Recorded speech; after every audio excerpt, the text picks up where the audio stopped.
Why is it always so bright? I was gonna film this video much earlier, but I've gotten sucked into a prison break addiction. I got trapped for about 2 hours, so it is now 1 o'clock in the morning, and I have another scary story for you guys. Look at my little nub of a ponytail. Whenever I used to put my hair on top of my head, I'd have the longest ponytail ever, and now it's just a little nub. A little nubby helicopter.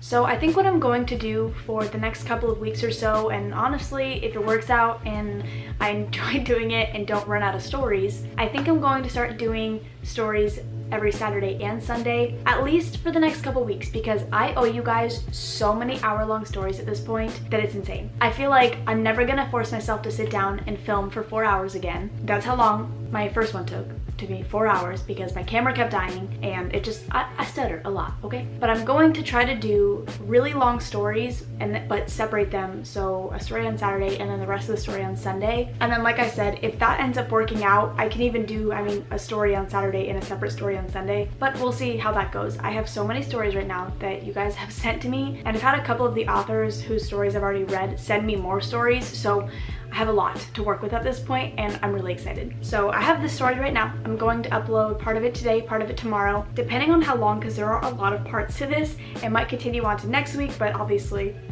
we'll find out at the end of this. And this story is called Jack and Lucy, a stalker in love with a murderer. Hi, my name is Jack, and this story I'm about to tell you doesn't end well. I just thought I'd let you know in advance so you don't get your hopes up. My story starts back in my freshman year of high school. I'm a major introvert. Not because I'm scared or intimidated by other people, but simply because I don't enjoy the company of others. It's been this way for as long as I can remember. My mother was never really around due to work, and my father, well, let's just pretend he never existed in the first place. Ever since I was young, I've always been given opportunities that others could only dream of. Why, you ask? Well, I'm considered incredibly attractive, and when I say incredibly attractive, I mean like that tall, dark, and handsome hero straight out of a novel, that all women fantasize over, and all men envy. I've received many modeling offers and even other job offers because of my looks alone. People want to be around me, even if it's just to be seen with somebody as good looking as me. Despite my good looks, I've never really cared about my appearance. Do I enjoy the fact that I can go up to a random person and ask them for a favor knowing they'll oblige? Sure, it's kind of cool being invited to all the parties that the cool kids attend, I guess. However, you should never judge a book by its cover, and I'm a prime example of that. You see, I have a secret. A very dark secret. I've always been fascinated by death, the feeling of being on the edge, the rush of fading into the unknown. So as you've probably guessed by now, I like killing people. Now, you may ask, well, there must be some reason for this. Was I abused as a child, or maybe bullied? The answer is no. I may never have known my father, and my mother always being at work never helped strengthen our relationship, but I've always had it easy. Some might even say too easy. That all changed once I got to high school. My stress-free life, that is. I had been killing people for a year prior to entering high school, when I suddenly just stopped. I guess you could say I got bored.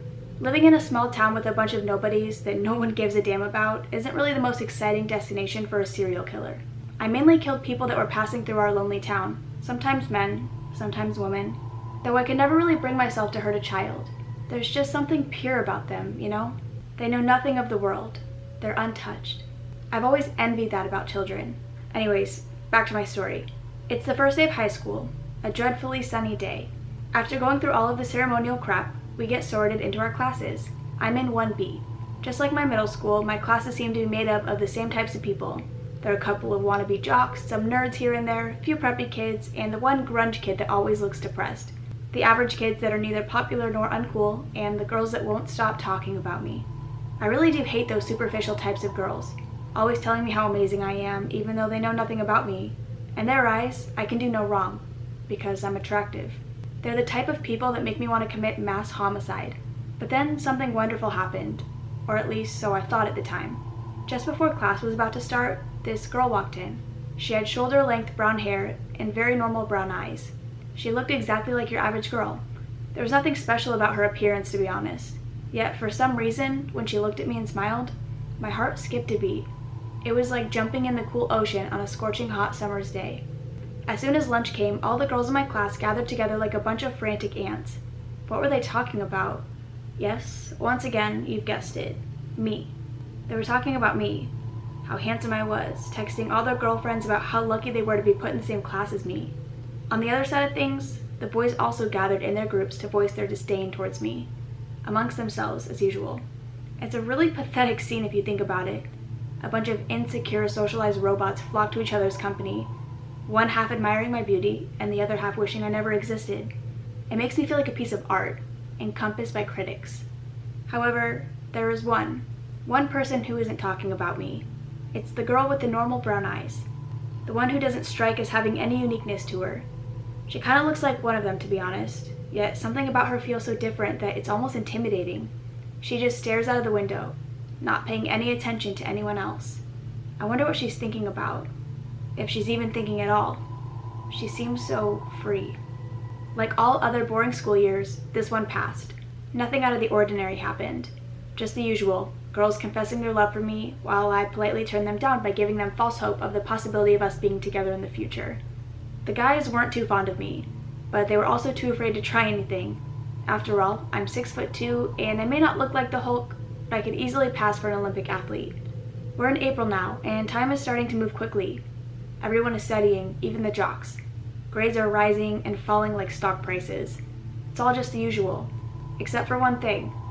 That weird brown-haired girl. Her name was Lucy. I remember talking to her once, purely out of curiosity. Our conversation was short but sweet. She had kind of a soft voice, and she seemed to be really intrigued by everything I said. I dare say she actually listened to what I had to say. That's saying a lot, since all other girls I've talked to would only pretend to listen to me while mostly thinking about fucking me. But Lucy had honest opinions and replied with interesting thoughts of her own, and not some recycled garbage from one of those tragic chick flicks. Though, after that one conversation, we never really talked again. I mean, we greeted each other in the morning and said the usual "see you tomorrow" at the end of the school day, but that was all. I can't quite remember when exactly, but sometime during the year, I started to notice something about Lucy that kinda creeped me out. Yeah, I know, right? How ironic that a serial killer would be creeped out by someone. Nevertheless, I noticed that she would stare at me during class while I wasn't looking. Granted, most of the other girls did the same. There was something about Lucy's stare, something cryptic that I couldn't decrypt. It looked and even felt like she was staring inside of me, almost as if she were trying to pull me closer using her gaze alone. This wasn't nearly half the issue. Every day while I was walking home, I would feel the presence of someone walking behind me, but whenever I turned around, there was no one there. Then, when I would get to school in the morning and see Lucy, I would feel that same presence. Sometimes, while I was home in my living room, I would feel like I was being watched by someone through the window. However, when I took a closer look, no one was there. Naturally, my serial killer paranoia took over and my mind came to the conclusion that I was being stalked. And so, I decided to catch my stalker and teach them a lesson they'd never forget. I'd never been stalked before, and it just felt weird. I chose to invite a girl over to my house as a part of my plan, for the whole strength in numbers thing. I mean, I wasn't really scared or anything, but even I know it's best to confront a stalker whilst in the company of others. While walking home, I checked, at random intervals, for someone following us, but as usual, there'd be no sign of anyone or anything unusual. Once we got to my place, I invited the girl into my house. This was something I would have never even thought about doing a year ago, because of all the corpses I kept in my basement. The risk of a guest finding out and escaping to tell the authorities was a chance I wasn't willing to take. The afternoon went by quickly, and before we knew it, it was already 11 p.m. Up until this point, nothing strange had occurred, and I hadn't felt that strange stalker presence either. I was even starting to think that maybe I'd been imagining it the whole time, maybe due to some form of depression or even guilt for the murders I committed. I guess I thought too soon. The name of the girl I invited over was Amy. She was just another random blonde chick that had a crush on me. Personally, I couldn't have cared less about her. She was just part of my plan. At about 11:30 p.m., things were getting quite steamy. It was obvious where this was going, and it wouldn't have been the first time for me. She asked if she could use my bathroom. I told her she could, and where it was. Finally, my plan was in action. If my stalker was dangerous, they would attempt to somehow harm or scare Amy, in my absence. My house has 2 bathrooms, one downstairs and one upstairs. I directed Amy to the one that was downstairs on purpose, because you see my bedroom is right above the bathroom, which means if I look out of my bedroom window, I can see down where the bathroom window is.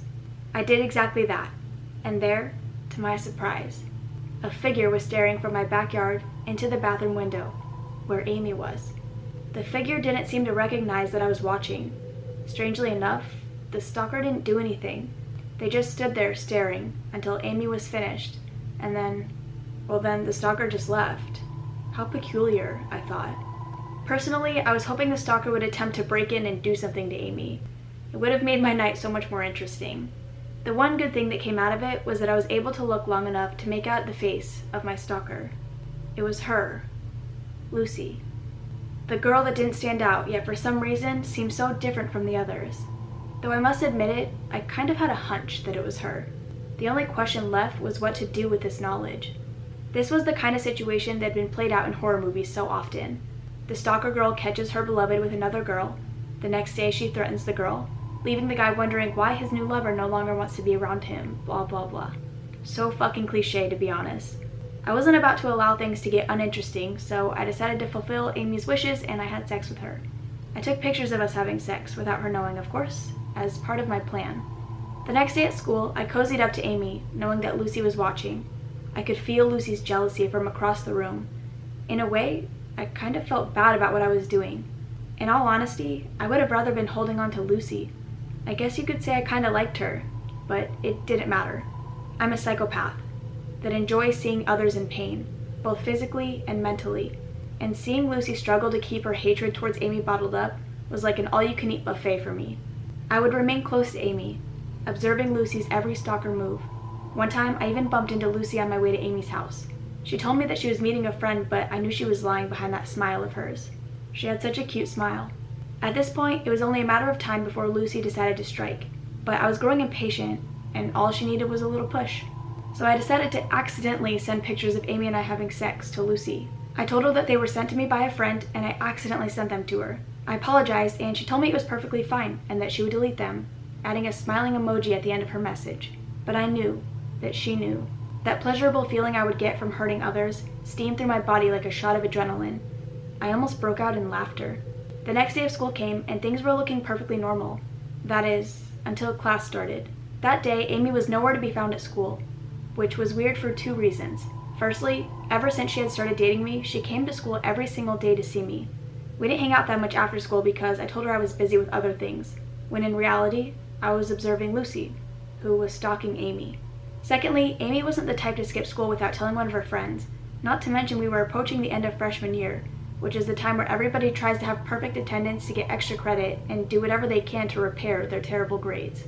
Things got even more critical during lunch when some of Amy's friends called her parents to ask how she was doing.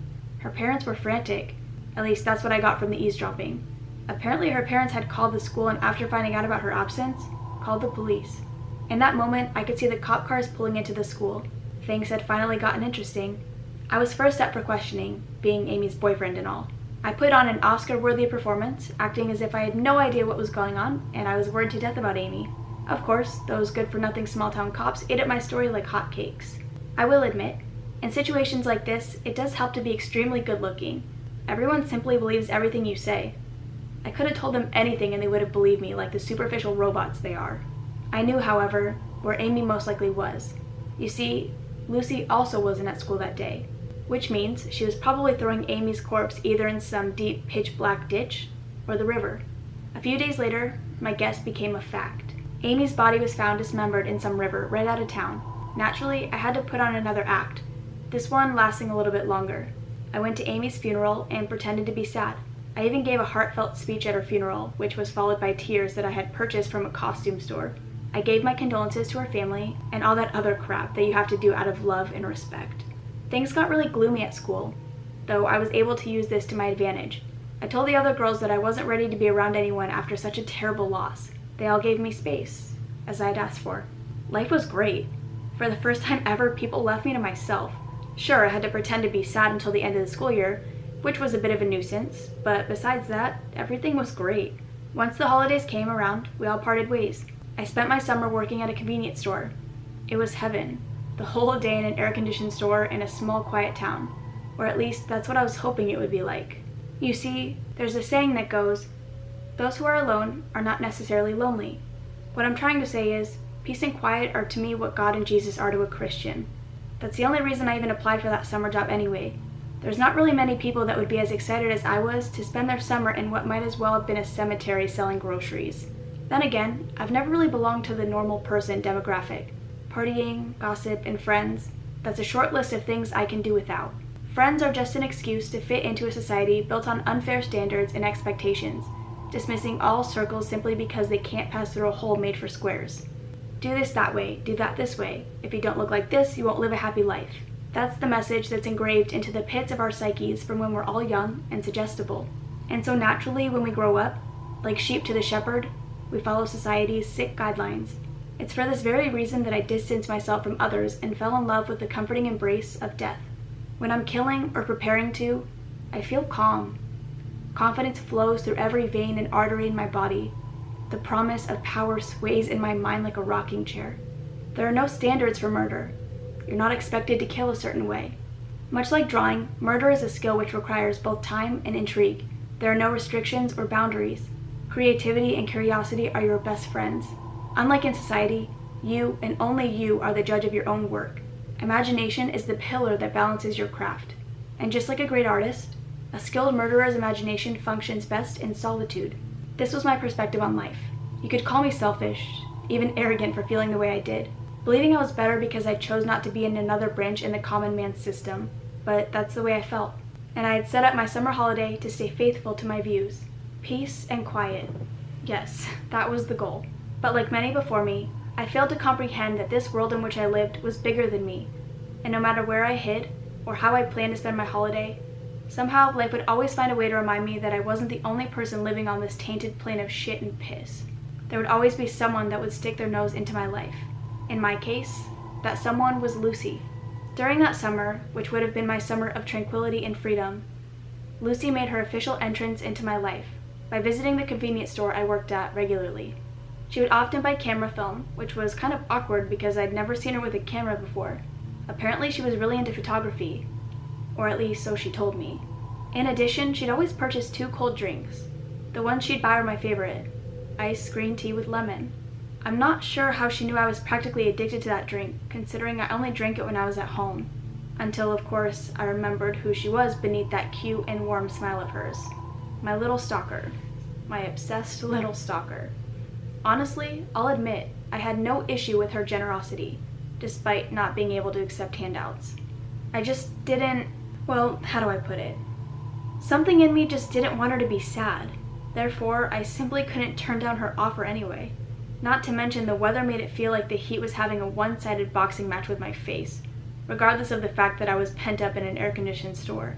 There weren't many customers, so Lucy and I would end up talking for hours. She was so easy to talk to. Our discussions would vary from talking about the most trivial and silly things to deep conversations about life, our aspirations, and our respective beliefs. The hours felt like it stood still for us. It was like learning how to ride my bike for the first time.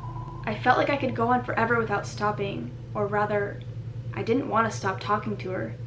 The more we talked, the closer we became, our words and emotions melding us into a single entity. Now that I look back, I believe that was when I fell for Lucy. Of course, at the time, no such thought crossed my mind. Love was a foreign concept to me. We had a lot in common, but it was our differences that made our time together so engaging. I was sinister and straightforward. She was caring and sweet. She was the light to my darkness. But all this could not, would not, and did not change the cruel truth. She was my psychotic stalker, obsessed with every inch of me, and I, a sadistic serial killer, obsessed with every inch of death. When I would get off of work, which was always rather late in the evening, she would be there. Well, not next to me. No, she'd be hiding, keeping her distance, relentlessly stalking me. How did I know this? I guess you could call it a killer's intuition. I acted like I never noticed. I mean, it wasn't like I had anything to worry about. Lucy's stalking went on for an entire summer holiday. I didn't mind it. In fact, something about her stalking turned me on. Not in a perverted way. Well, that's what I told myself anyways. It kind of made me like her even more. I guess you could say we had a killer connection. By the time our sophomore year started, we had become extremely well acquainted. Our newly developed friendship carried over into our school life. At school, we talked, ate lunch together, judged people's fashion as they walked by, and even passed notes during class, especially during Miss Finnegan's class. That old lady could talk forever. Us constantly being with each other triggered a lot of jealousy. I could tell clearly that the other girls weren't happy with the situation, but they were too scared to do anything about it. If they attempted to get close to me, Lucy would give them this cold stare that was so intimidating they'd apologize for interrupting and leave. God, that stare was crazy. It made you feel like you were in open water, and at the bottom you knew there was something sleeping that shouldn't be woken.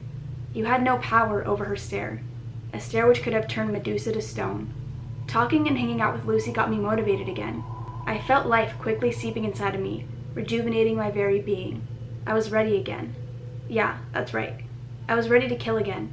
My hunger for satisfaction at the cost of another person's suffering had returned, again. My passion for killing came rushing back to me like a long-lost lover. The excitement of killing whilst trying not to get caught by my obsessive stalker and now best friend / only friend was too stimulating to pass up. Lucy would usually stalk me late at night, so I had to make sure to lure my victims to my house in advance, as quickly as possible. My targets were mainly women, since they were easiest for me to ensnare. I would bring them back to my place to continue seducing them. Once they were undressed, all that was left for me to do was to apply the finishing touch. I'd offer them something to drink, and of course the drink was laced with sleeping pills. Funny thing how beauty works. The things it'll make people do. Expecting nothing bad to happen because I'm attractive and formulated my sentences in an appealing way. How gullible. How pathetic. After all, it doesn't matter how pretty or how kind someone is.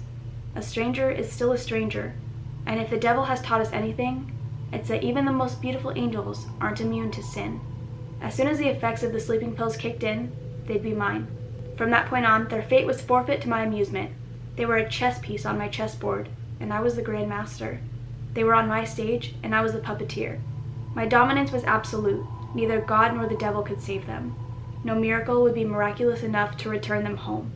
I was center of their reality, my blades the embodiment of their fear, and the rest of their precious lives belonged to me. I wouldn't necessarily consider myself an artist, but when it comes to killing, creativity and precision are two things I most certainly do not lack. Once my victim has passed out, I have about an hour to prepare. First, I undress them completely so that I can wash their bodies. I like my victims to look their best before I ruin them. That's just an extra level of satisfaction gained when tearing apart a beautiful thing. This can be tracked back to childhood. I'm sure you remember how fun it was to build sandcastles on gorgeous days at the beach, only to then trample on them without an ounce of remorse or consideration for your own work. It's kind of poetic if you think about it, destroying things that took time and effort to build. It's like all the stress you put into constructing is transformed into a storm of unapologetic delight. Anyways, next up is step 2. Once they're all cleaned up, I bring them down to my basement. Now, you're probably wondering, wouldn't that be too obvious a place to keep a victim? Wouldn't my mother eventually find out? I'm a fan and firm believer of the phrase, things are best hidden in plain sight. My mother is never really at home due to her work, and on the rare occasion she is at home, she prefers to spend her time in other places than our basement. After getting my victim into the basement, which is always quite bothersome at best, I strap them into a hospital bed. How did I get a hospital bed in my basement? Well, that's a story for another time. As soon as they're strapped in, the real fun begins. Now it's time to get ready for the main act. I set down all the tools I'll be needing on a portable silver counter next to my patient's bed. I don't just do this for accessibility, but also so that my victim can see what I've prepared for them. Call it psychological foreplay. You see, by displaying my vast array of shiny murder tools to them, I put their minds in a frenzy. The human brain is rather dramatic in the sense that it likes to play out different possible scenarios. For example, say there's a painting. Now, in the painting, there's a young girl, about 5 or 6 years old. She's sitting on the floor playing with some of her toys in her cute little room covered in pink and Barbie with fluffy little unicorns and teddy bear cushions galore. She's smiling, enjoying herself, without a care in the world. Being her, on top of her cushy pink bed sits a man. The man watches her, while also smiling. Now that your brain has manifested the image and comprehended the scene in focus, it begins to visualize multiple storylines. Storyline 1. The man sitting behind the girl is simply her loving father, happily looking after his daughter. His smile is kind and his eyes pure. Or, storyline 2. The man sitting on the bed behind the girl seems disturbingly out of place. His presence reeks of malicious intent. He's a pedophile that plans to harm this poor innocent girl. His happy smile is now a wide and toothy poisonous grin, and everything about this scene yells, "Somebody protect that child from the demon sitting behind her." In my victim's case, their mind is playing out all the various ways that I could use those well-polished tools to hurt them. With this, I've already placed them in full distress mode. From here on out, everything I do, every gesture I make, every sound I make, adds to their currently overflowing fear, kind of like pouring tea into a cup that's already full. My victim, now so overwhelmed by the many visions of their painful demise, deprives himself of all basic instincts. Thinking logically, planning an escape, or even just envisioning themselves getting out of their current situation alive becomes too hefty of a task. And so, by simply having displayed to my victim the tools I'll be using, I've effectively managed to reduce that wonderful thing known as hope into nothing more than a one-syllable, four-letter word. Drumroll please. And now, ladies and gentlemen, viewers of all ages that are hopefully older than 11, the man of the hour, the doctor of pain, shall make his entrance. This is personally my favorite part, besides obviously the actual torturing, the dramatic entrance. Ah yes, every great performer requires an entrance equally as excellent to the splendor of their performance. I myself have fashioned two types of entrances. Entrance 1, or as I prefer to call it, the tortoise. Just as the moniker implies, this entrance is unnerving due to its use of mellow pace. I open the basement, which is located at the top of the rather long and wide staircase facing the feet of the victim. The distance between the basement door and the victim's bed is obnoxiously far, creating a rather eerie, out in the open atmosphere. I open the basement door at a painfully slow pace, stimulating thoughts in my victim's mind of what monster is about to come lurking through the door. As I slowly open the door, light seeps in from my house, causing the distant wall to display a grim shadow. I then proceed to enter the room, shutting the door behind me as sluggishly as I opened it. I now make my way down the staircase, making sure that every step I take, a long, almost vulgar creaking sound is emitted. I go to look at my collection of tools, pretending to decide which one I'll use first. You know, to add a little bit of extra panache to my entrance. Though in truth, I already have it all planned out. At this point, my victim is suffocating in an ocean of horrible events to come that their mind has so conventionally constructed for me. Some of them cry, or even vomit. Others try to scream as loudly as they can. I assume they're attempting to call for help, but it doesn't matter. After all, screaming has little effect when your mouth is sewn tightly shut. In honor of one of my favorite movies, American Psycho, I wear a transparent raincoat with a suit underneath. I cover my face with an animal mask. I've always found animal masks somewhat repulsive. I mean, just think about it for a second. Imagine one day waking up and everyone around you has the head of an animal. It's fucking gross. I tend to gravitate towards wearing a pig mask. Pigs have a special air of creepiness to them. They're ugly and eat everything, which is basically what one envisions when they think about monsters. Entrance 2. This one differs from Entrance 1 that it is simply, how should I say, disturbing. I enter the basement very casually, unlike Entrance 1. However, once I get down the staircase, the unpleasantness begins.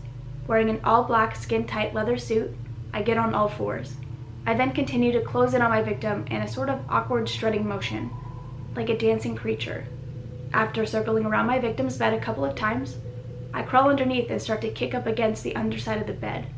I find it funny how every time I did this, my victim got so agitated that they'd go into a full fit of struggling. Suddenly, instead of crying miserably, they would just muster up whatever strength they had and frantically wiggle in all directions in an attempt to rip themselves free. People are so much fun when they're on edge. After my entrance, the torturing phase would begin. I'm not going to elaborate on this part, so let's just say what comes next are the kinds of things no living being should have to experience. By the time my sophomore year had ended, I was basically a professional in the art of torture. I mean, I got so adept at a multitude of unique and devastatingly atrocious techniques that sometimes, even though I had started with a human, I'd end up with something so disfigured that I would have to take a short break before disposing of whatever it was that I had designed. My relationship with Lucy was so wonderfully refreshing. I really loved her willingness to fulfill whatever wishes I had, just so she could make me happy. In addition, despite her still stalking me through my living room window on occasion, I was able to keep her oblivious to my true identity. It had been a great year for me all around, and going into my junior year, life seemed fine and dandy. Looking back, I should have known things wouldn't last. I should have taken more precautions and been more organized. I let my passions get the best of me. In fact, things got so close call that I almost thought I was going to legitimately die. Okay, and that is all I'm going to read for this episode.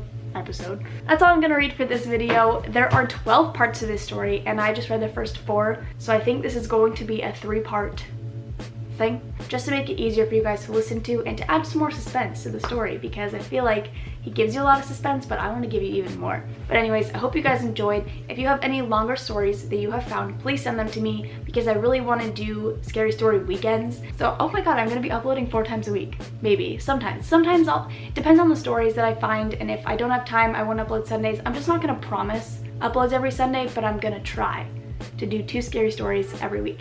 And I hope you guys enjoy that, because I do. But anyways, I hope you guys enjoyed the story, and I will see you in the next one. Bye. I'm also really proud of myself because I did not stutter that much during that whole thing. I thought that was one pretty smooth ride. I messaged her telling her it was sent to me by a friend, and I accidentally forwarded